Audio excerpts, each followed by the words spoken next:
В качестве единого оператора по доставке кур несушек было выбрано сельхозпредприятие «Хангалас-Ас», которому была поставлена задача распределить более 4000 птиц по всем наслегам района. Первыми кур несушек разобрали жители долины Эркени, села Тихтюр, Актемцы, Улахан, Ой. Затем раздача состоялась в городе Покровске и в поселке Махсагаллохе. За один день разобрали около 1000 птиц. К слову, хохлатых в этом году закупили в якутской птицефабрике. Но в этом году мы решили закупаться с якутской птицефабрики, так как с Нерюнгри очень долгий путь, во-первых, да? Во-вторых, переправа мешает, да? В-третьих, все равно курица приезжает сюда не уставшаяся, то есть без стресса. Поэтому мы в этом году решили все-таки приобрести в городе Якутске.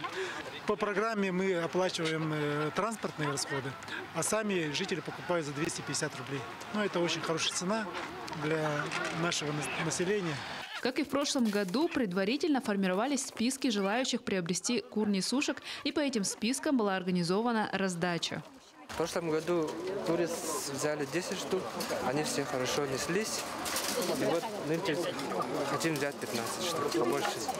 А яйценосные были? Хорошо яйца давали? Да, все лето до поздней осени. А в прошлом году за сколько продавали, нынче как? Тоже, по-моему, по 250 было. Цена приемлема? А вообще как узнали, что вот именно тут будет раздача? Сила WhatsApp. На сегодняшний день новых хозяев из числа жителей района обрели около 2500 кур. Остались заречные и южные наслеги. Также в скором времени жителям района, подавшим заявки, будет произведена доставка поросят. Виолетта Засимова, Федор Тарасов, Хангаласский улус.